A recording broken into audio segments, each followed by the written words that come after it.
Bienvenidos a una edición más de Prensa Libre. El día de hoy tenemos la visita de un ciudadano de la provincia de Huaura, el señor Jacobo Ábalos Domo, conocido político, empresario y un ciudadano que el día de hoy está en sus cuarteles de invierno, dedicada a la vida empresarial, dedicado a la familia. Pero sin embargo, así como en la Grecia antigua, es necesario la experiencia, la reflexión sobre lo que ocurre en nuestro país. Y lo primero que tengo que preguntar, después de darle la bienvenida a mi estimado, es ¿qué opinión tiene sobre la corrupción? Muy buenas tardes, Jacobo. Buenas tardes, Elvis. Gracias por la invitación y bueno, yo siempre presto a dar mi punto de vista porque creo que va en beneficio de la colectividad, ¿no? El hecho de que no me encuentre, digamos, haciendo vida política partidaria no significa que yo escape a mis responsabilidades como ciudadano, ¿no? Muy bien. ¿Y qué pienso de la corrupción? Ahí vamos. ¿Qué piensas de la corrupción? Hemos fracasado como país, las instituciones que el día de hoy regentan el Estado están en el colapso, los tres poderes del Estado, los cuatro poderes del Estado, diría yo, porque también la prensa en su momento demostró tener debilidades. El poder legislativo, el primer poder del Estado, corrupto. El poder ejecutivo, el poder político más importante, corrupto. El poder judicial, que de alguna manera, después de que cayó el dictador Fujimori, yo tenía nuevas esperanzas, pero también se ha demostrado que es altamente corrupto. Ni qué decir de las instituciones de mando medio, los ministerios, ¿no? Hay toda una estructura de poder que a mí personalmente me ha hecho reflexionar en una hipótesis, en una tesis de que vivimos la dictadura sistemática de la corrupción. Pero me puedo haber equivocado. ¿Cuál es tu análisis, tu reflexión desde el campo de tus actividades económicas? Me imagino que viendo el horizonte hacia la ciudad de Lima has venido reflexionando sobre este tema tan complejo, pero que es tan necesario escuchar una voz diferente, una voz reflexiva, una voz pensante, para poder analizar y buscar una salida de ese oscurantismo que estamos viviendo. Bueno, hay elementos básicos que debe tener la vida social. Y estos elementos básicos para convivir de manera como ciudadano, es que tiene que haber justicia. Y no tenemos justicia. Se tiene que establecer la institucionalidad de los organismos privados y estatales. Los organismos deben quedar y las personas deben pasar. Y la democracia se fortalece cuando hay institucionalidad y cuando hay justicia, porque da seguridad jurídica en todo orden de cosas. Y otra cosa es que debemos ser solidarios. Es una palabra que mueve mucho. Ser solidarios es que ser solidario con los hermanos que menos tienen, y los que más tienen tienen que dar su aporte. Y eso no ocurre. Lo que ocurre es que los que más tienen siempre quieren más, exprimiendo a lo que casi nada tienen. Y entonces unos viven y otros sobreviven.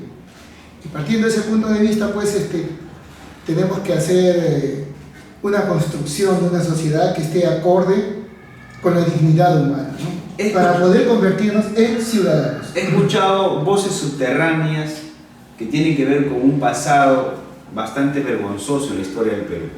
Algunos han dicho, en esa frustración, esa impotencia, han dicho: queremos que retornen los movimientos subversivos terroristas para que acaben con todos los corruptos. Eso he escuchado en las calles, del ciudadano de pie, del ciudadano que trabaja más de 8 horas y ve que las instituciones y los que regentan las instituciones están corruptos. He escuchado decir que haya un golpe de Estado, que vuelvan los militares porque es la única forma de acabar con todo esto.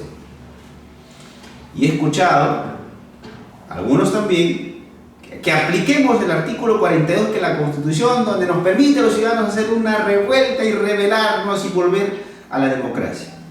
¿Qué opinión te merece? Bueno, el grado de corrupción, el grado de inestabilidad, de inseguridad, de insatisfacción que tenemos cada uno de los peruanos, a mí me ha ocurrido en algún momento, yo terminando un programa de televisión, cuando me tocó dar una opinión en otro canal, por ejemplo, he comentado en voz alta, ya casi en privado, pero en voz alta, y decir, estamos justificando la presencia de los movimientos subversivos porque con esta democracia imperfecta, que no solamente es imperfecta, sino que además es corrupta, y que las personas que sostienen la democracia están peor, igual o peor que antes. Entonces, ¿cuál es el camino? Todos estos elementos, todos esos insumos condicionaron para que se presentaran aquellas personas o aquellos grupos de los años 80, justificaran su presencia y pidieran pues una recomposición del Estado por la vía de las fuerzas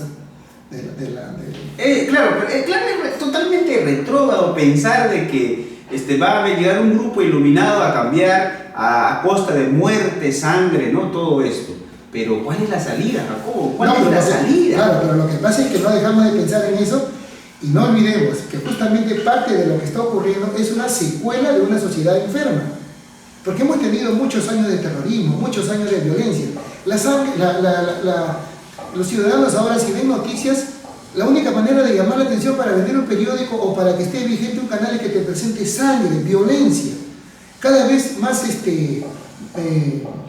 más violento, más exagerado. Si no, no hay noticia. O sea, ya no impacta una muerte. Tiene que ser, hay que estrangular, tiene que mostrar cada parte del cuerpo para que impresione. Pero es que estamos enfermos. Y eso no lo estamos observando. Los niños, por ejemplo, ¿en qué están desembocando los jóvenes? En el perreo, en fiestas.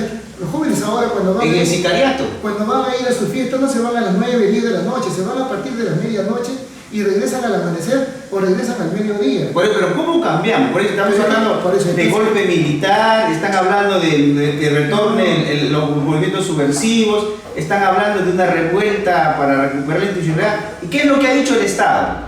¿Qué es lo que ha respondido nuestras autoridades? Todo lo que va a ocurrir es institucionalmente. Es decir, si sacamos al presidente corrupto, o sea, Pedro Pablo Kuczynski, acusado de corrupción, quiere fugarse, por cierto, a quien muchos de nosotros le dimos el apoyo. No sé si recordarás cómo. Sí, estuve ahí.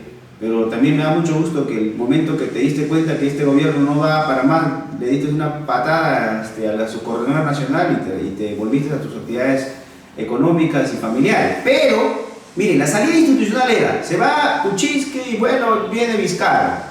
Estábamos nuevamente recuperándonos ya de esa crisis después del pacto infame de la libertad del dictador Fujimori, y luego vienen los audios videos o los Kenji videos, los Mamani videos. Y luego viene esto de los jueces, y ahí termina de matar, la poca credibilidad de las instituciones. Por eso digo, ¿cómo hacemos? ¿Has escuchado lo último que ha dicho el presidente? Reforma, es decir, salida institucional. Va a cambiar con la reforma, sobre todo los ciudadanos que se están formando. Por ejemplo, ya los jóvenes que están en los colegios no conocen la palabra respeto. Es decir, el profesor no puede impartir disciplina porque si el profesor le hizo ponerse de pie como castigo, maltrato físico y psicológico. O sea, nuestras instituciones que forman ciudadanos han entrado en una crisis profunda de formación. Bueno, entonces estamos viendo que es un tema estructural, un tema estructural de la sociedad. Pero, ¿acaso ya no hemos reformado en la época de Fujimori, por ejemplo, el Poder Judicial? También hemos cerrado el Congreso. Y después de eso, antes hemos tenido un golpe de Estado por los militares, Velasco, Bermúdez. También hemos buscado reformas estructurales del Estado.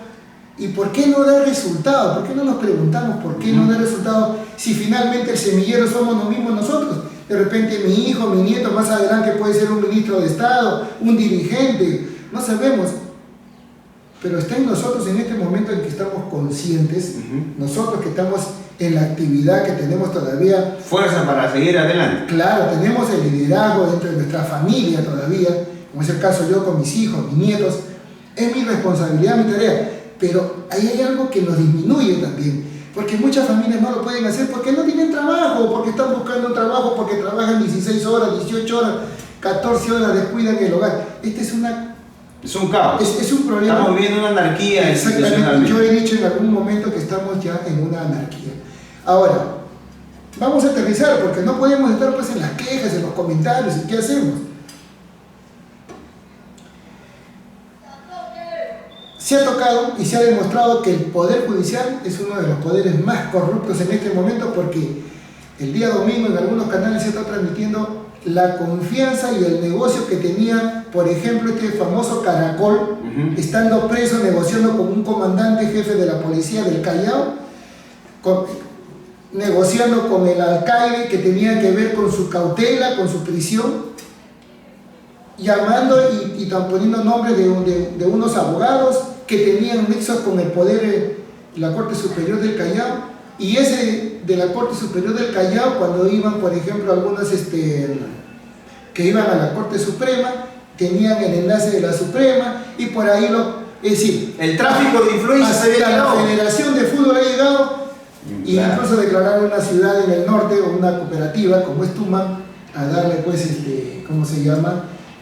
Aquello de poner el ejército para... es nuestro espejo México. Entonces todo... Jacobo, es nuestro espejo México, vamos en ese camino.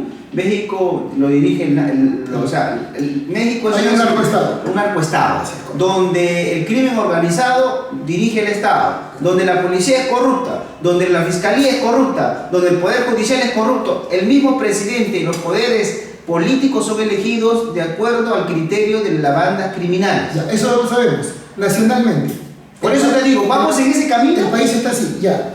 Pero tenemos que nosotros enfocarnos aquí, donde estamos. Pero es lo mismo, pues. ¿Caracol qué es? Caracol es un grupo. Caracol es el jefe de una banda criminal que protegía narcos, Barrio King, que ha estado hablando directamente con, no solo negociando la prisión dorada, sino también con la estructura de poder del Poder Judicial. Ya, pero ¿qué alimenta? ¿Cuáles son los insumos? Porque la suma de las partes forma el país, la nación. Entonces nosotros somos una parte, la región Lima y la provincia de Huaura. Y eso mismo se está presentando acá. Y no corregimos. En este espacio pequeño, en esta provincia de Huaura, en donde si hubiéramos tenido un alcalde provincial, diligente, solidario, desprendido y un buen administrador de la ciudad, no estuviéramos en la situación en que nos encontramos. ¿A ti te causa dolor que haya ido de una agrupación que le tuviste mucho cariño? ¿Ha ido con la familia? No me duele, porque finalmente la responsabilidad es personal. No ha dejado participar a la organización, la familia. Pero mucha gente que era tu base votó por él. Era base que tú construiste. Bueno, el señor fue invitado y votaron las bases, claro que sí. Como que ahora están tratando de impulsar, es más, impulsaron a un consejero como Miguel Ángel Mufarech, hay que llamarlo con nombre, ¿no? Humberto Barba Vitrani, quien el primer año nomás de ejercicio pierde 16 millones de soles. Y ahorita hay una obra paralizada por 11 millones. Todo eso son, digamos, elementos que enervan y fomentan un caldo de cultivo para que la población se sienta insatisfecha y haya una rebeldía y haya una desconfianza. Porque nadie, excepto en estos momentos, y yo tengo que celebrar de alguna manera, que se le haya presentado los retos al Congreso para reformar el Consejo Nacional de la Magistratura, el Poder Judicial, entre otras cosas. ¿Tú crees que lo va a hacer el fujimorismo duro, que está pensando más en cómo va a librar y cómo va a archivar sus casos? ¿Tú crees que la señora K, el señor Inostroza, que decía Luz Salgado es nuestra amiga, ya se comenzaron a movilizar las calles? Las calles ya están. No, y el Congreso ha retrocedido. Las calles han empujado a que el Congreso retroceda. Así es. Entonces no me digas que no está bien. Está bien y hay que dar apoyo. O sea, tú estás también convencido que la salida es institucional. No estoy convencido, estoy esperanzado. Pero la salida es institucional según tu criterio. Pienso que sí. Tengo esa esperanza de mantener la democracia. No has perdido todavía tu vocación democrática. No, para nada. Pero lo que pasa, mira, todos tenemos vocación democrática porque vamos a las ánforas.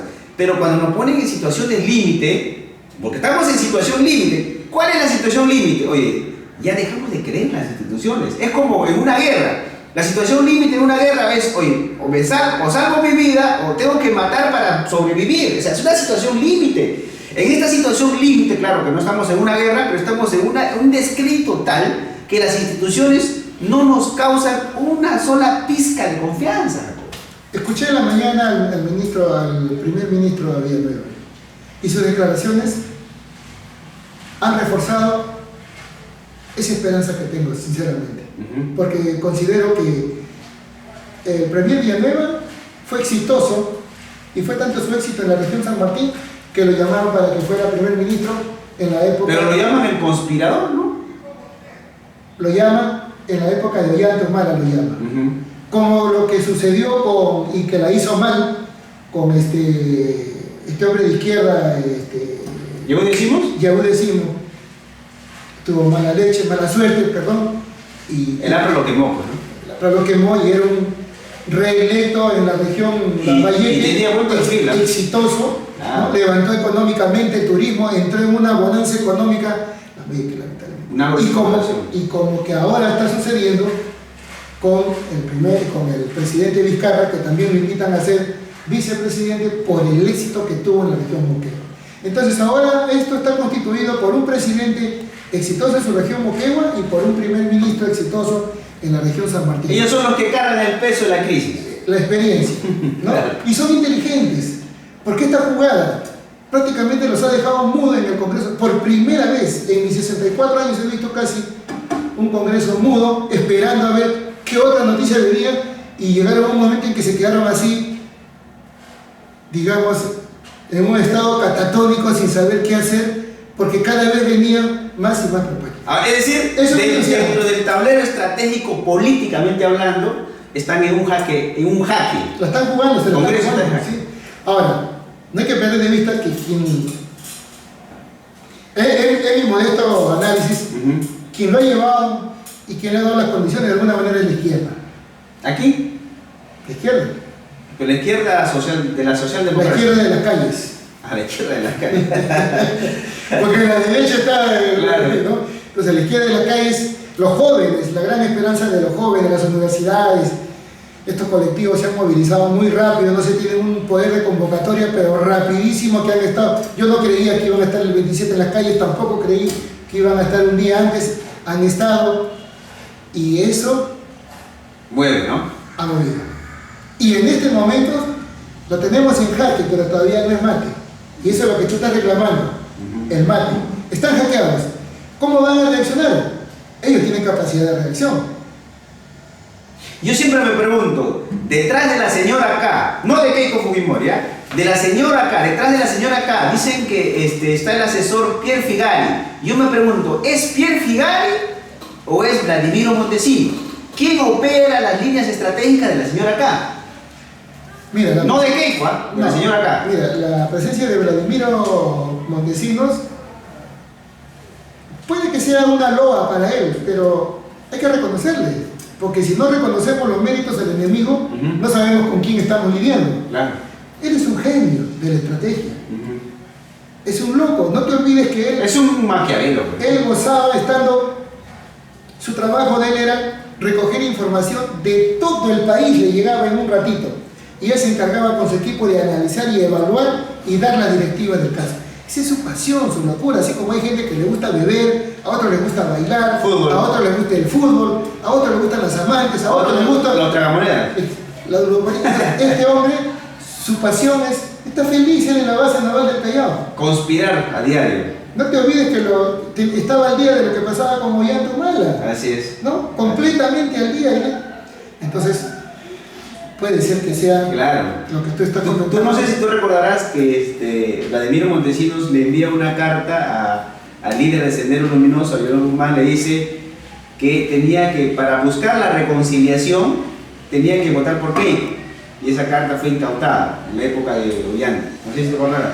Entonces yo digo, ¿Pierre Figari es el asesor de la señora K o Vladimiro está dentro? Porque a Vladimiro le conviene una reconciliación nacional.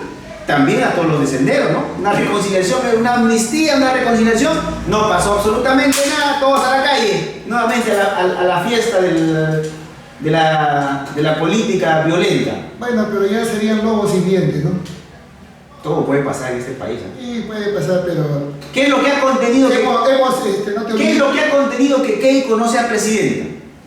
Todos nosotros. que nos pusimos al frente y decir, no, poderes totales al fujimorismo, al neofujimorismo, no. Y se lo dimos a una persona que no estaba a la altura. No estaba. Pero no quedaba otro tampoco. PPK jamás estuvo a la altura del compromiso. Oye, sí pues, pero por lo menos confrontó, ¿no? Por diferentes intereses PPK, pero confrontó. Los dividió, pues recuerda que Kenji es parte de la división que hizo, pero no fue suficiente. Pero yo pienso que más bien ahí alguien estuvo detrás de Kenji más bien para esa estrategia. Porque él prácticamente se ofreció solo. Kenji cayó. Fue muy ingenuo. Tonto, ¿no? Sí, tonto. Sí. No supo Fue muy cándido, ¿no? No, es que ya decían, los Avengers están creciendo, son una fuerza, el próximo presidente es Kenji, muy inteligente, muy estratega, y se la creyó, ¿no? Muy bien, tú crees en la salida institucional, otros creen en el golpe de Estado, otros creen en la sublevación, otros creen en que vuelvan los militares. Lo cierto es... No, yo estoy rogando que sea... Salida institucional, claro. Que no... Toquemos fibras. No, que tampoco se diga que no pueda pasar un golpe de Estado. Al contrario, ahorita estamos en ebullición. Y se tendría legitimidad, ¿no? ¿Quién va a salir a defender a los del Congreso? Sí, justifica. ¿Quién va a salir a defender a los del Congreso? ¿Quién va a salir a defender a los del Poder Judicial? ¿Quién va a salir a defender al gobierno de Vizcarra? No creo que la gente salga a defender. Bueno, por ahí podría salir alguno, ¿no? Los que están en los programas sociales y todo eso. No, es un asco cada vez que escucho y todavía lo veo al sinvergüenza de Nostroza, pechando, ¿no? El juez supremo llamándolo a lo del Canal 4 y decirle: yo lo voy a denunciar. Por menores cosas hay gente presa. Claro. Por menores cosas hay gente presa. El que dice que un juez supremo es un semidios, ¿no? No se le puede tocar. Nadie lo puede, ni siquiera el Poder Judicial no puede tocar a un juez supremo como Nostroza. Bien, en fin, eso está pasando en las alturas. ¿Tú crees, ya creo que hemos agotado ese análisis, la corrupción para ti es una salida institucional, es una salida pensada en el referéndum? ¿Qué opinas del referéndum? En este momento se podría dar, sería un éxito. Pero en este momento. No, los fujimoristas no quieren. No creo. Sí, ya lo han dicho. No, han dicho para la tribuna, pero no, en el fondo de su corazón no quieren nada. Correcto, pues no van a ir contra la corriente. Ya el pueblo está demasiado. Se desacreditarían tanto que pierden todo su valor. No, es indetenible, me parece. Es indetenible. Si en este momento necesitan 1 millón, 2 millones, 5 millones, en 48 horas están los 5 millones de firmas, con toda seguridad. Sí. Tengo que preguntarte, antes de pasar a los temas más regionales y locales, el siguiente tema. ¿Qué opinas de la crisis que tenemos en nuestro país en las migraciones de los venezolanos? Hace 2 semanas que vengo escuchando. Ladrones venezolanos, asaltantes venezolanos, a venezolanos que están aprovechando de los espacios democráticos y la hospitalidad que le han dado a los peruanos para hacer de la suya. ¿Qué hacemos? La frontera es una coladera, está entrando todo tipo de delincuentes y también gente que viene para acá a buscar un futuro. Debemos ponerle un tope migratorio, debemos decirle, muy bien, lleguen acá máximo 1 millón de venezolanos podemos tolerar, más no. Y filtro, ninguno que tiene antecedentes penales de delincuentes venezolanos ingresa a suelo peruano. ¿Tenemos suficientes delincuentes peruanos como para tolerar a los venezolanos? ¿Qué opinas? Bueno, si potencias como Estados Unidos, Italia están poniéndole límites a la migración, porque, claro, es un tema también de sensibilidad humana. Sensibilidad humana, ¿no? Pero, es decir... Pero no puede entrar cualquiera, pues. El remedio no puede ser peor que la enfermedad, ¿no? Claro. Nosotros acá también estamos enfermos socialmente, ya lo dije temprano, tenemos escasez de oferta laboral. No estamos bien como país, no somos un país desarrollado, ni siquiera estamos en vía de desarrollo y vienen a ocupar puestos de trabajo que deberían estar dirigidos a los nacionales nuestros, pero ante un caso humano hay que abrir las puertas, pero como tú bien dices, hay que filtrarlos, pues, porque tampoco... A ver, ¿y quiénes tienen la culpa? Las mismas autoridades. Por ejemplo, el día 27 de julio, en una actividad protocolar solemne con motivo de las fiestas patrias, el alcalde de Pativilca con su gorra de Venezuela. Yo no digo que no haya un acto solidario y que se reconozca la participación de Bolívar. Eso, bien, y que esté invitado. Lo que no consigo es que en vez de tener su gorra y llevarla como orgullo sobre la cabeza, tenga pues la gorra de Venezuela, pues hermano, los colores patrios de Venezuela. Entiendo todo el trabajo de Bolívar. Carlos A. Popayán. Carlos Pablo Popayán. Carlos Padua Popayán perdió el sentimiento patrio. Bueno, en primer lugar... Aquí en Huaura también elevamos la bandera argentina, elevamos la bandera venezolana, y antes que nos ofendieran, elevábamos hasta la chilena. ¿Por qué? Porque cuando llegan los patriotas a buscar la independencia, vinieron soldados de esos países, pero basta pues con elevar su bandera, suficiente. ¿Para qué te vas a poner la gorra de los venezolanos? Y siempre la bandera nacional más alta, es la que debe primar. Ahora, si estuviéramos en una dictadura, lo fusilan ese alcalde. Hace rato. Es traición a la patria. No, y cualquier país. Es una locura lo que ha hecho Padua Popayán, pues es una locura. Sin embargo, hay voces, claro, son disonantes, pero, en fin, la viña del Señor está compuesta de todo. De todo tipo. ¿No? Dicen, no, pues son hermanos, está bien. Yo siempre he dicho, no hay que llevar al extremo. Hay que ser solidarios, hay que compartir, gratos, agradecer la ayuda de estos hermanos países, pero no pues a que tengan el protagonismo de la fiesta nacional, pues. Claro. Es mi fiesta, es mi casa. Yo estoy invitando y ¿Tú crees que algún chileno levantaría una bandera? Lo matan. Es imposible. ¿Tú crees que algún venezolano, mexicano lo matan? En ninguna parte del mundo. Pero no solo eso, sino que los venezolanos en algún momento, no sé qué irresponsables, se metieron al Congreso a pechar a un congresista. O sea, ¿por qué te metes, venezolano, en la política interna de mi país? ¿Qué diablos tienes que tú hacer en la política interna? Hoy tienes que mantener al margen, trabaja, gánate el pan, envía remesas económicas, pero no te metas en nuestros problemas. Nosotros somos soberanos, esa palabra, Jacob. Así es. ¿Qué significa soberanía? Así es. Entonces, pero somos permisivos y a veces viene un extranjero y nos lo miramos con asombro. Pero no olvidemos que esto no viene desde ahorita, pues. No olvidemos que en la guerra con Chile, a veces nosotros mismos hemos sido nuestros propios traidores. No te olvides de Mariano Ignacio Prado, que lo recibió. Recogió todo el dinero de la colecta nacional para ir a comprar armas a Europa y nunca más regresó. Un peruano en plena guerra con Chile se llevó el dinero que con mucho esfuerzo hicieron todos los peruanos de aquel momento, se fue con el dinero y nunca más regresó. Mariano Ignacio Prado. ¿Tú crees que Antauro Humala debe ser presidente y fusilar a todos los que... Es otra salida, ¿no? No, hay muchas cosas relevantes de Antauro. Parecería hasta, ¿qué te puedo decir? Antes lo llamaban loco, pero ahora dicen, oye, tanta razón tenía Antauro, ¿no? Yo le doy razón en muchas cosas que él que ha presentado. Decía generales Fuji montesinistas y nadie lo creía, ¿no? Pero ahora con los decían que Toledo era ladrón, corrupto y nadie le creía. Lo retó a Toledo. Claro, porque el levantamiento armado es contra el régimen de Toledo, contra todo. Sí, pues Antauro tenía mucho. Toledo es el que metía las manos y sacaba el hielo con las manos, el que lo secuestraron 3 prostitutas, ¿no? Entonces, hay una descomposición muy fuerte. Hay una línea muy delgada entre los que creemos en el Estado de Derecho y los grupos emergentes a la acción subversiva.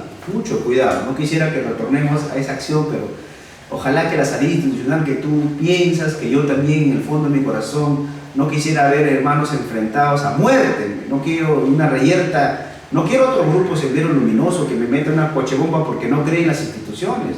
Yo quiero que el país responda a las expectativas de la ciudadanía, porque si no vamos a volver a ello. Si no nos volvemos un país subversivo, terrorista, de acciones militares, de coche bomba, vamos a llegar a ser un narcoestado, donde los que dirigen son un grupo de criminales, de sicarios, son los que dirigen qué se decide, quién es juez supremo, quién designa los congresistas y quién designa al presidente. Bueno, los presidentes regionales tienen que hacer un trabajo más fino. Muy bien, hemos terminado este primer bloque, hemos hablado de 2 temas, ¿no? El tema de cómo salimos de la corrupción, la situación de los venezolanos en nuestro país, y ahora sí, vamos a entrar a un segundo bloque de este programa de Prensa Libre. Estamos con Jacobo Ábalos, político, empresario, analista peruano, quien el día de hoy ha tenido la deferencia, la buena voluntad de acompañarnos en este programa. Ya retornamos.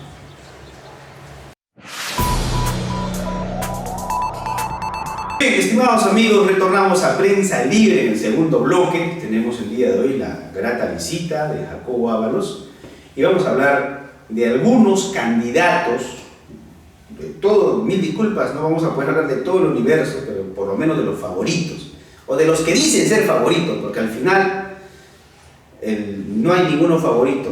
El 7 de octubre, en unas ánforas privadas, la ciudadanía va a responder a las expectativas. Tal vez tengamos votos en blanco, votos viciados, o tal vez la gente le devuelva la confianza a algún candidato. Eso no lo vamos a saber.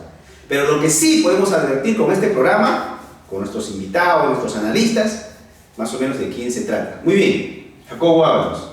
Tenemos aquí la figura de Marcial Palomino, candidato de Alianza para el Progreso, ¿no? Tiene, dice, la mayor estructura de candidatos en todas las provincias.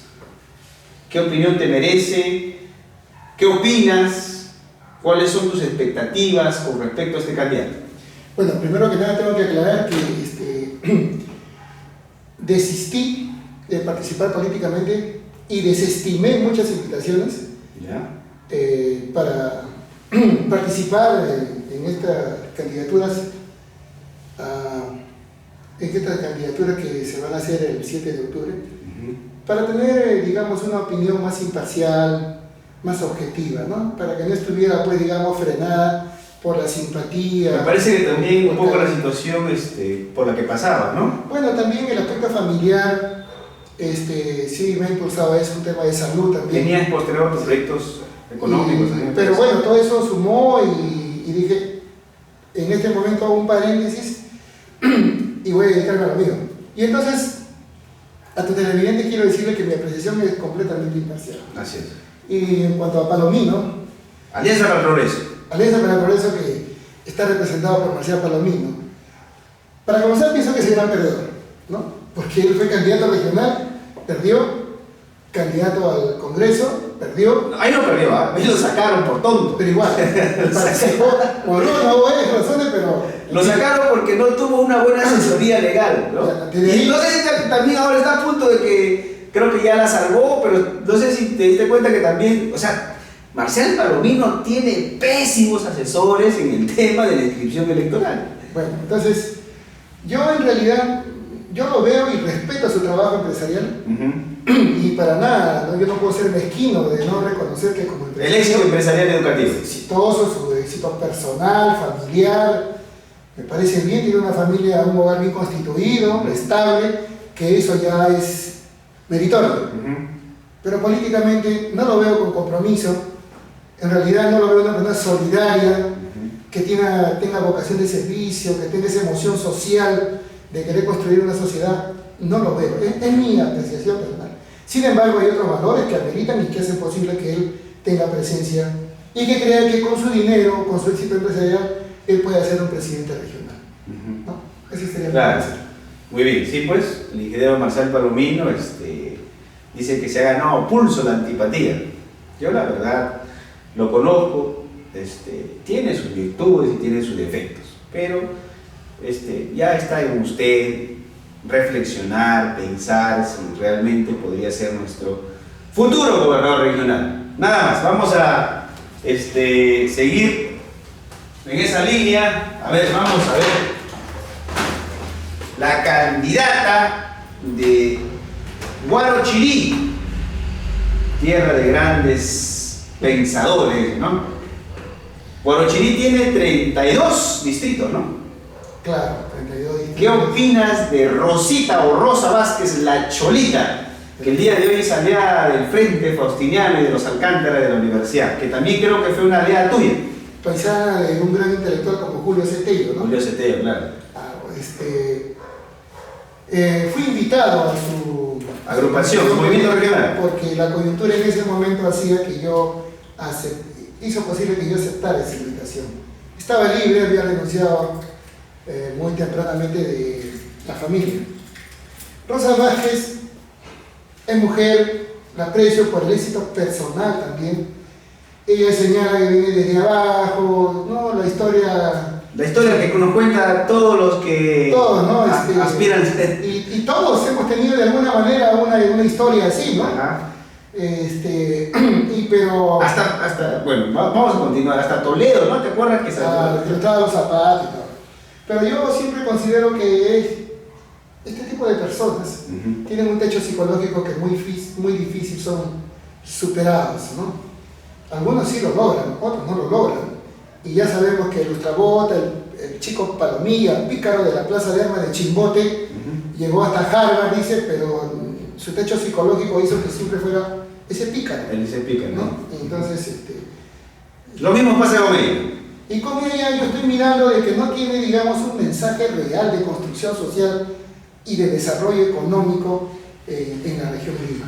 Porque yo la veo que viene con, digamos, con las mismas actitudes de venir y repartir cajitas de fósforo, lapiceros, pero nunca la he visto yo bien plantada que llegue a un lugar y que llame, por ejemplo, se vaya a la universidad y haga una exposición política ante los académicos y los estudiantes que están investigando, ¿no? Porque de eso se trata, la vida universitaria de investigación, y decirles, miren señores, yo quiero que ustedes me apoyen, quiero este voto porque este es mi proyecto, esta es mi propuesta para sacar adelante la educación, la salud e impulsar el desarrollo económico de esta provincia con la ayuda de ustedes. Eso no lo he visto, a pesar de que está siendo apoyada por elementos que tienen vinculación con la universidad.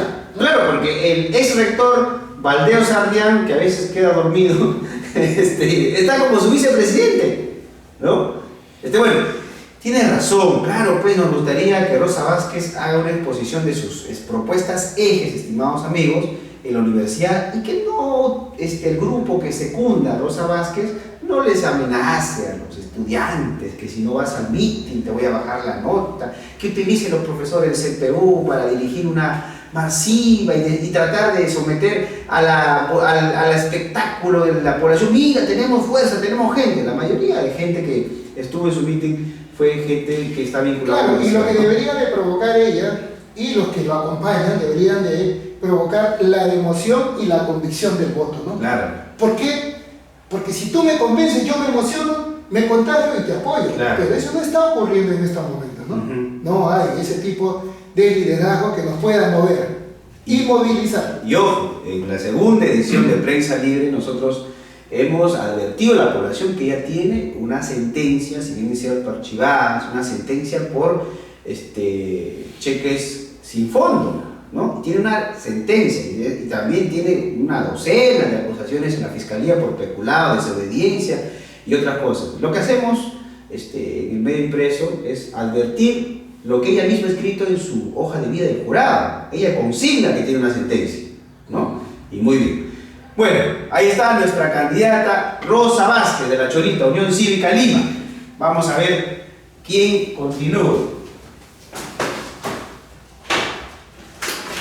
Por aquí está el señor Ricardo Chavarría, ¿no? De Fuerza Regional, me parece que es la tercera vez ya que va como candidato. ¿Qué opinión te merece, estimado Jacobo? Bueno, don Ricardo Chavarría en un primer momento decidí apoyarlo, porque vi que era, digamos, un rostro que me empujaba a pensar en la decencia, en la honestidad, y pensé que él podía en determinado momento limpiar todo esta provocar, digamos, la unión de todos y que él verdaderamente construyera, siempre digo lo mismo, construyera el desarrollo económico, social y humano de la región. ¿Qué ha hecho que cambies de opinión, señor Jacobo? Bueno, su falta de liderazgo. Él no es un excelente empresario, es un hombre que ha venido de las partes altoandinas. Y falta de liderazgo, ¿cómo lo entendemos? No tiene decisiones. A ver, falta de liderazgo quiere decir que es una persona, en mi concepto, de que es una persona que tiene compromiso, que no va y compromete a liderar las necesidades. Pero está caminando. Está cambiando de campaña, que eso es normal. Eso es normal. El que es líder, ¿Lo has visto ausente tú, Humberto? antes de, ya debe ir a la conquista o ir, digamos, poniendo ir contagiando su sueño, qué cosa quiere para ese poblador que ve disminuido, sin bienestar. Ese es el trabajo. Y para los aliados, pues, está llevando como candidato provincial a Miguel Ángel Mufarech, Y para mí... Pero, ¿qué tiene Miguel Ángel Mufarech? Creo que tú tienes unas polémicas muy fuertes con... No, para nada. Tienes polémicas, he dicho. No, yo admiraba a Miguel Ángel Mufarech porque era un verdadero animal político. Pero ahora se quedó solo en... Ahora se quedó en... es un dinosaurio, ¿verdad? Porque lo que pasa es que, a ver... No nos vaya a mandar una carta a la autoridad de nuevo. Bueno, lo hacemos con mucha simpatía. En fin, es decir, ¿por qué ya no es un buen aliado Mufarech? ¿Por qué tú consideras que no es un buen aliado de...? ¿Qué cosa nos puede presentar como trabajo de vida política en sus 40 años creo que tiene Miguel Ángel Mufarech? Algo que verdaderamente haya deslumbrado, algo que verdaderamente tenga un impacto pues nacional, y cuando fue presidente regional que tenga impacto regional. Lo único que hace es pregonar el Malecón Roca, que en realidad... Que hoy se ha convertido en un fumadero, ¿no? El Malecón. Entonces hay ahí más de 11 millones de soles y no cumple los propósitos para los cuales fueron creados. Pero ¿tú crees que esa es la responsabilidad de ella? No, pues él no está en función. Por supuesto que es responsabilidad de él, porque cuando tú construyes un proyecto, tienes que construirlo sostenible en el tiempo. Claro, pues si no, no tiene ninguna razón de ser, ¿no? Entonces ahora, ese por un lado. Y lo único que sé es que rompió las puertas de la DREL, su actitud matonesca. De la UGEL fue, ¿no? De la UGEL, claro. Entonces, esa actitud prepotente, machista, violenta, sin respeto ninguno, ni por el chico, ni por el mediano, ni por el grande, y por último, por ningún género, ni el femenino, ni el masculino. Aquel que no sintoniza con él, y lo digo claramente, lo manda a la mierda, o lo manda al carajo, ¿no? Entonces, ese tipo no puede... O sea, él tiene una actitud de un César. Ayuda a enfermar más a la sociedad, ¿no? Ok. ¿Tiene posibilidad de llegar, tú crees? Sí, cualquier cosa puede ocurrir, porque casi todos están parejos, ¿sabes? Pero es de los pocos que tiene, de alguna manera, tú has dicho que no tiene liderazgo, pero antecedentes penales no tiene. No, por eso yo de Chavarría lo veo como un hombre probo. Lo único que he dicho es que no tiene ese liderazgo que debería tener, falta, ¿no? Y que tiene un mal asociado, ¿no? Y ahora, Miguel Ángel Mufarech no es cualquiera, pues es un constituyente, ha tenido un partido propio, Padín, que lo perdió y se atrevió hasta a concursar sin alcaldes distritales ni provinciales, se creyó un mágico, entonces no, lo está contaminando. Malos aliados. Lo está contaminando, ¿no? Muy bien, vamos a terminar con el tema de Ricardo Chavarría y vamos a pasar a otro candidato. Por acá tenemos al señor Marino Llanos, es candidato de Fuerza Popular, ahora candidato de Somos Perú. ¿Cómo lo ves a Marino Llanos, Jacobo? Marino Llanos para mí era una esperanza como guachano. Vivo en esta ciudad, hijo de un pescador artesanal, con un programa radial que llegaba a tuvo sus picos de sintonía, todos los ámbitos de la provincia, y pensé que era un buen prospecto, pero ahora en la práctica, digamos, no le veo muchas posibilidades. No digo que sea un mal candidato, pero no le veo muchas posibilidades, y de alguna manera le ha ganado la soberbia. ¿Qué te ha decepcionado de Marino Llanos? De alguna manera la soberbia. La soberbia. Ahora, él carga el peso, el que no tiene candidato provincial y guacho. A eso iba. A ver. Él durante mucho tiempo lo ha mantenido al doctor Agüero como su candidato a provincial. Tuvo todo el tiempo, todo el espacio suficiente como para desestimar su candidatura y no maltratarlo a Agüero, ¿no? Ya, primero un anciano, un profesional, una persona 2 veces alcalde, que de alguna manera le han reconocido. Le pudo haber sumado. Podría haber sumado algo, ¿no? Entonces, en último momento, yo no sé cómo habrán sido pues sus conversaciones. Ahora, Agüero acusó de que él imponía candidatos. Pero si yo lo que voy a esto, un gesto vale más que 1000 palabras. Si no pudo conciliar y no pudo coordinar o concertar con una propuesta provincial, no me lo imagino en la misma situación, en las mismas condiciones, con 9 alcaldes provinciales y con 128 alcaldes distritales. Claro, o sea, no todos de tu partido o movimiento político van a ingresar al poder. ¿Y cómo lidias tú con los adversarios que también son políticos y que también están en gestión? Es decir, no tiene la actitud concertadora, lo está demostrando. Entonces, por eso digo que su soberbia. Y lo peor que es peor, luchando en el último momento, pretendiendo sacarlo al caballazo con un hombre que había sido elegido democráticamente en las urnas elecciones internas, claro, para que tenga la candidatura provincial. Y bueno, él es el gran perdedor porque no tiene candidato provincial. Y bueno, eso va en desventaja de él, ¿no? Muy bien. Bueno, Marino Llanos, pero tampoco tiene antecedentes, ¿no? Penales. No, yo lo único que estoy resaltando es que su estrategia estuvo mal. Bueno, terminamos con este candidato, Marino Llanos, y pasamos al candidato de Patria Joven, candidato bastante polémico, expresidente regional, Javier Alvarado González del Valle. ¿Qué opinión te merece este candidato? Es un candidato, digamos, muy especial, y es una opinión que no le va a agradar a todos, por supuesto, pero yo tengo que ser objetivo e imparcial. Primero que nada, es un candidato que ha venido de menos a más, ¿no? Alcalde distrital, alcalde provincial, Lunahuaná, Cañete, presidente regional y aspirante a presidente del Perú. En segundo lugar, es un líder de su organización y ha sabido respetar, digamos, a sus afiliados y darle la preponderancia y la atención que ameritaba. ¿Y por qué resalto esto? Resalto porque nosotros tuvimos una organización política muy genuina de esta parte de la región. Pero eso lo vamos a hablar después. No. Eso va a tener su turno, no me mates mi rey, Jacob. ¿Qué opinas? Sí, pues es líder, ahora, le he dado la oportunidad. Resumiendo, es un candidato que si, digamos... ¿Estaría en carrera? Que si está en carrera es porque está habilitado. Y si está en carrera y todavía no veo que haya entrado tacha, no sé nada, yo pienso que es uno de los candidatos más fuertes a ganar.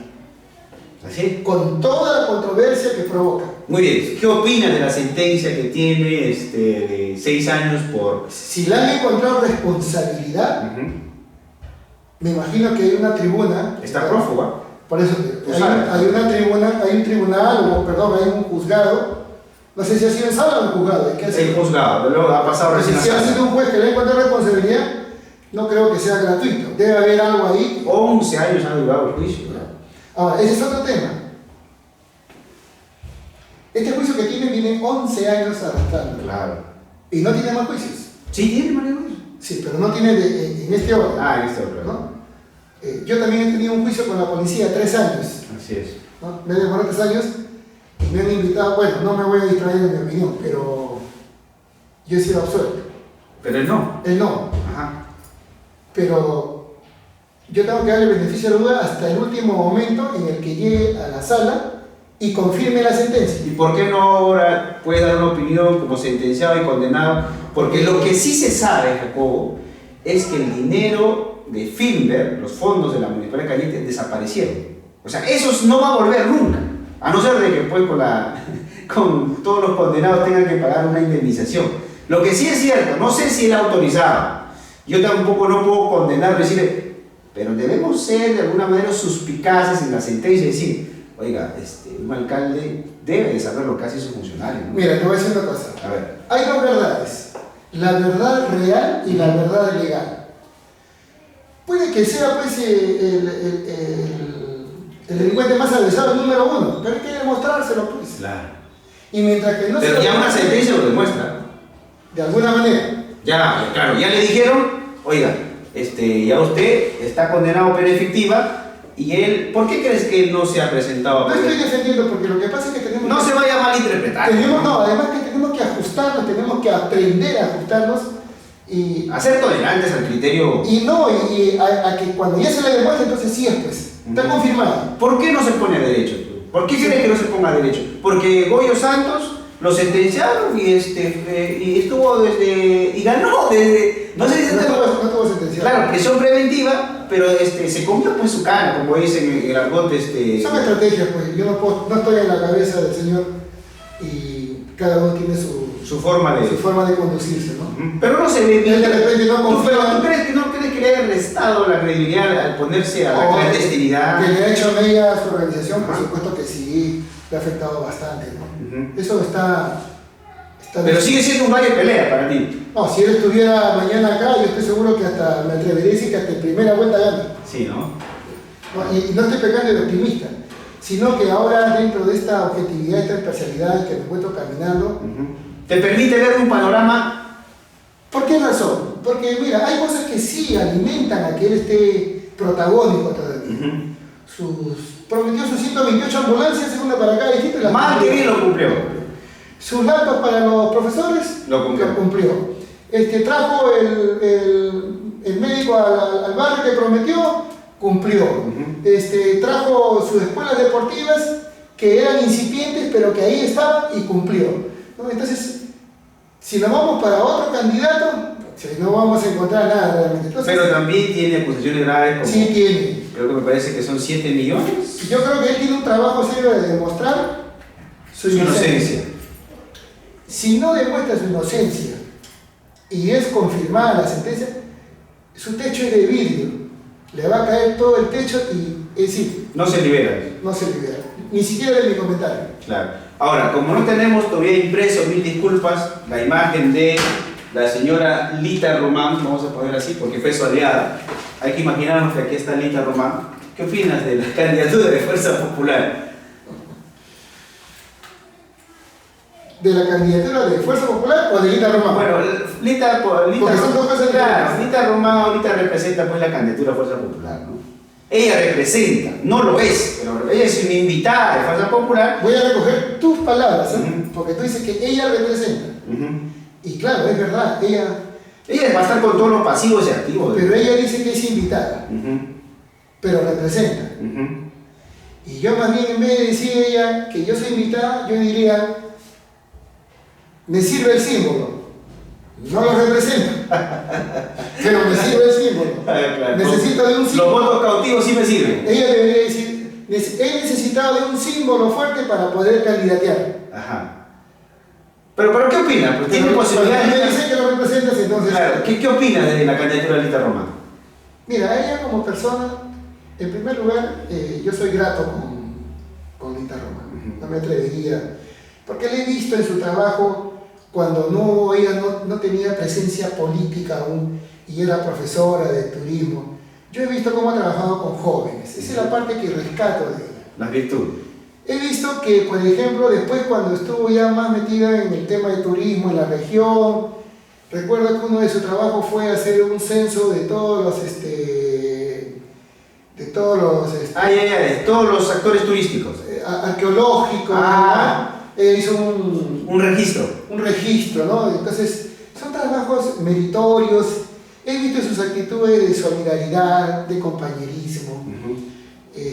Pero eso será suficiente para que... No, lo que pasa es que voy viendo que lo que yo siempre he reclamado, ¿no? Primero tenemos que ser solidarios, comprometidos y tener emoción social. A partir de ahí ya vamos creciendo y vamos haciendo... Sí, es una mujer que ha demostrado y profesionalmente creo que es doctora. Así es.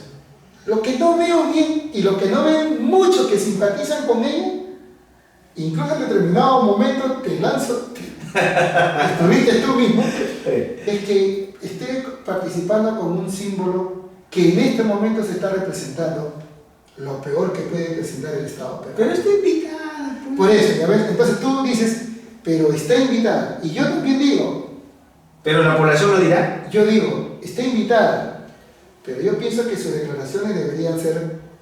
¿Cómo invitada? Estoy participando con este símbolo.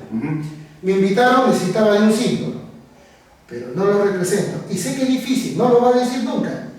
No lo va a poder decir. Ahora, recuerda que... ¿quiénes acompañan a él? El que sí sacó réditos, no lo podemos pasar, pero el que sí sacó réditos políticos, cuando el fujimorismo era creciente, fue Marino Llano, ¿no? Marino y el mismo Remy. Remy también. ¿No? Pero bueno, Lita Román entonces ahora va a tener que comerse el antifujimorismo y va a tener que enfrentar una campaña muy dura, ¿no? No solamente el antifujimorismo, sino la división del fujimorismo. Claro. Muy bien. Hemos terminado ya con esta candidata. Como ya... Finalmente vamos con este candidato que no es candidato, pero que sí tiene su participación también. Me parece que aquí hay que hablar un poco más de detalle. Vamos a hablar primero del movimiento. ¿En qué situación crees que está el movimiento? ¿Tú te pasaste muchos años de tu vida formando bases, lograste como secretario regional que sea el movimiento con más afiliados en el Perú. Eso según los datos oficiales en su momento del Jurado Nacional de Elecciones y de la OMP también. Bueno, yo tengo sentimientos encontrados con él. No, pero vamos primero con el símbolo. Por eso. Vamos con el movimiento. Porque es que él representa el símbolo, es la cabeza y ahorita es el presidente vitalicio de este símbolo. Cosa que yo me opongo a eso, ¿no? Porque si estamos haciendo un ejercicio democrático y vamos a fortalecer la institucionalidad de la democracia, no podemos permitir que haya un presidente vitalicio para toda la vida. Es malo, me pareció mal. Y te decía que tengo sentimientos encontrados porque con él, con Pedro Zurita y un pequeño grupo reducido de personas fundamos lo que se llamó Concertación para el Desarrollo Regional, ahora es más conocido como La Familia. Tuvo su momento de que se constituyera en un partido político, no en un movimiento regional. Y cuando estuvo en la primera, cuando ganamos el gobierno regional, 7 provincias de las 9 provincias que conforman la región Lima, y ganamos 50 distritos de los 128, fuimos una fuerza increíble, ¿no? Increíble, gracias a él y a Pedro Zurita, que no hay que dejarlo, porque Pedro Zurita trascendió los límites de la provincia y el hombro de todos los militantes. Entonces, fuimos un movimiento fuerte, muy fuerte. Y yo tenía unos sueños grandísimos, me emocioné mucho.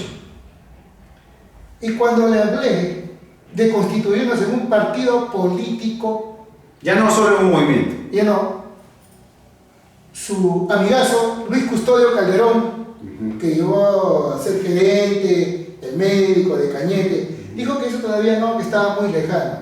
Entonces no tenía sueño, no tenía aspiración, no tenía ambición. Había puesto el límite en la frontera de la ¿Cuál es la consecuencia de eso?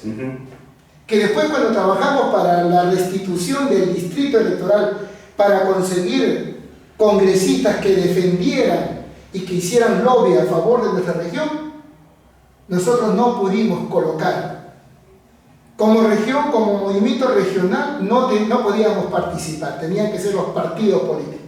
Que si nos hubiéramos constituido o conformado o transformado en un partido político, incluso en estos momentos hubiéramos podido nosotros haber competido y seguro que hubiéramos puesto verdaderos congresistas legítimos, no como los que han venido por la cifra repartidora. Porque, ¿por qué ha sido reelecto Elar Melgar? Por la cifra repartidora. Claro. Pero si él candidatea, Elar Melgar, como persona, el actual congresista, postular en este momento para la alcaldía provincial, estoy seguro que quedaría en el último lugar. Claro. Porque en la provincia no le reconocen el mérito de ser congresista. Pero por la cifra repartidora, pues, es congresista. Nelson Chuy no tuvo la audacia de crear el partido. ¿De crear el partido? No, ni la visión ni el olfato político. ¿Tú cómo te sentías en ese momento cuando te dicen, mira, todavía estamos lejanos a crear un partido? Bueno, hay una gran diferencia entre Nelson y yo, pues, y toda la vida yo he sido contestatario porque... Pero eres uno de sus hombres de confianza en el movimiento. Tú del símbolo. Claro. De la organización. En el movimiento. Pero dentro de la organización teníamos diferencias muy fuertes. Yo era contestatario. Y hasta cierto punto a veces era irreverente. Esa rebeldía hizo que en esta segunda gestión tú ya no participaras. En la segunda gestión, en la segunda candidatura de él, en donde gana Javier Alvarado, me quita la posibilidad de ser consejero regional para llevarlo a Marcial Palomino, que era un hombre extraño a la organización. Claro, un invitado. Un invitado. Pero con capacidad logística. O sea, él prefirió sacrificar a su hombre que ha formado el movimiento por inyectar mayor fuerza. Por toda la pintura de la región.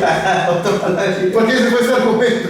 No tenemos y Marcial Palomino va a poner toda la pintura de la región. Y Marcial Palomino no puso ni un cilindro de pintura. No te creo. No, pintó la provincia y nada más. No está demostrado que haya pintado ni siquiera una pared. Bueno. ¿No? Entonces, Esas son, digamos, las cosas que provocaron que... Bueno, entonces yo me retiro después de su... Me hago regidor y él pierde. Claro, él dice, bueno, Jacobo, no vas a ser consejero, pero vas a ser primer regidor. Y te llegaste a ser elegido. Y luchando, porque Humberto Barba no me quería tener como primer regidor. Claro. Y entonces yo hice Cuestión de prevalecer mi organización.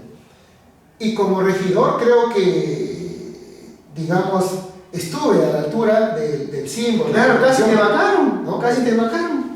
Te enfrentaste a todo el régimen de Santiago Cano en su primera gestión. Pero bueno, hablemos y ahora tiene un candidato que es el ingeniero Tomás Quispe. ¿Qué opinas de Tomás Quispe? ¿Crees que va a dar la talla de la pelea de tan difícil? Como te decía, yo tengo sentimientos encontrados, ¿no? Tomás Quispe tomó una distancia por la que yo también me molesté en algún momento con él, porque abandonó, digamos, el proyecto, el fortalecimiento y la reconstrucción, si se quiere, de la organización. Y me quedé solo con algunos, y ahora ha regresado. Bien por él. No sé, no le veo mucho, pero de repente, si se juntaran los actores primigenios, podrías impulsar la candidatura con más fuerza. ¿Tú crees que que sí es bien intencionado? ¿Tú crees que si Nelson Chuy en algún momento pasa al retiro político, tú volverías a la familia? Una de las a mí me han, bueno, hemos hecho trabajo político en la provincia. Porque la familia va a tener que continuar sin Nelson Chuy. Por eso, en primer lugar, yo renuncié. Claro. A mí no me han expulsado ni me han metido a disciplina. Yo estuve presente en esa renuncia. Yo renuncié y entonces tengo la puerta para regresar en el momento que desee, porque no hay nada que me lo impida. Sin embargo, se han estado trabajando políticamente de manera interna para mi regreso, pero bajo una condición. Yo regreso el día que no esté Nelson Chuy. O sea, no esté en el espectro político, ¿no? Entonces, me imagino que sus pretensiones serán ir al Congreso, y yo no creo que lo ayude a llegar al Congreso, porque no ha demostrado nada, es completamente ingrato con la provincia, tiene más de 45 años viviendo en esta provincia, en donde aquí ha instalado su hogar, aquí ha visto a sus primeros hijos, aquí ha tenido su primer trabajo, aquí ha hecho empresa, aquí le han dado la oportunidad política de ser, en un caso, presidente regional y después gobernador regional, y no hay nada en toda la provincia, por lo menos de Huaura, que diga esto dejé. ¿Y el Coliseo Cerrado? Dejó historia. ¿Coliseo Cerrado? El Coliseo Cerrado está cerrado. El Coliseo Cerrado fue porque ya no tenía dónde gastar y se le acercaban las elecciones, porque fue de último momento también. Es más, ni siquiera y lo hizo, ¿no? Y un Coliseo Cerrado, ya tú viste, con las limitaciones que tiene, ¿no? No un coliseo que pudiera servir a futuras generaciones, como si siempre vamos a mantener la misma cantidad de habitantes. Es decir, no se ha hecho con proyección a futuro. La carretera Santa Rosa, por ejemplo, es una de las cosas que yo le reconozco a Alvarado, es que la carretera Santa Rosa, de los 30 kilómetros, solo hizo 5. Ya, pero ahora en esta última gestión, ¿qué es? ¿Y en esta gestión qué, no? No sé. ¿El otro coliseo de Barranca? Bueno, es un proyecto de Barranca. Pero creo que es continuación de Alvarado, ¿no? Claro, ellos lo dejaron, ¿no? Ahora, ni siquiera los colegios emblemáticos. ¿Por qué ¿no? crees que ha sido tan ingrato con obras de impacto regional o con obras de impacto provincial? ¿Por qué el 80% en gasto corriente? Es que él toda su vida ha sido comerciante. Tiene un cerebro mercantilista, ¿no? Él ha trabajado en Andahuasi y después él vendía insumos agroquímicos, ha tenido grifos, pero a la vez ha sido un mal administrador porque todo lo ha perdido, ¿no? Entonces él ha sido salvado, digamos, por la política y el fracaso mercantil que tenía. ¿no? Entonces, muy bien, Jacobo. Hemos terminado la entrevista. Dirígete a los ciudadanos, como un ciudadano más, como un vecino más de la provincia. Tú también vives aquí en nuestra ciudad de Huacho. Tus hijos, tu familia se desarrollan. Yo quiero aprovechar de tu experiencia, de tu sapiencia como un buen vecino, para que los jóvenes, muchos jóvenes van a votar por primera vez, tengan un mensaje claro de lo que va a ocurrir en el 7 de octubre. Adelante. Bueno, los que me están viendo, solamente quiero decirles que he tratado de ser lo más sincero posible, lo más honesto con mis expresiones, con el único propósito de que ustedes tengan un abanico de posibilidades y puedan inclinar su voto a determinada persona. No tenemos más actores. Hay gente que está detrás de nosotros, detrás de su pantalla de televisor, que de repente está esperando una oportunidad, pero no se le da la oportunidad y no tiene la oportunidad porque no hay, es un gran problema, que no hay dinero. Generalmente los que tienen capacidad económica son los que se hacen presentes porque las campañas son muy onerosas. Pero esto es para reflexionar y que cada uno de ustedes pues, puede empujar a un líder, a un dirigente, a un vecino que verdaderamente se preocupa por su calle, por su distrito, por su provincia. Y a ese hay que ayudarlo, hay que motivarlo y hay que empujarlo para que nos ayude en la construcción del desarrollo económico, social y humano que necesita esta provincia. Gracias por su atención. Muy bien, muchísimas gracias, Juan Jacobo Ábalos. Yo también quiero decirte algo, Jacobo, más. Te admiro mucho porque yo he visto cómo te has sobrepuesto a muchos problemas, desde los económicos, desde los familiares hasta los físicos. Decía José Ingenieros, los grandes hombres son aquellos que pueden superar la soledad, la enfermedad, la pobreza. De aquellos héroes anónimos necesita la patria de Latinoamérica. Muchas gracias por haber estado en Prensa Libre.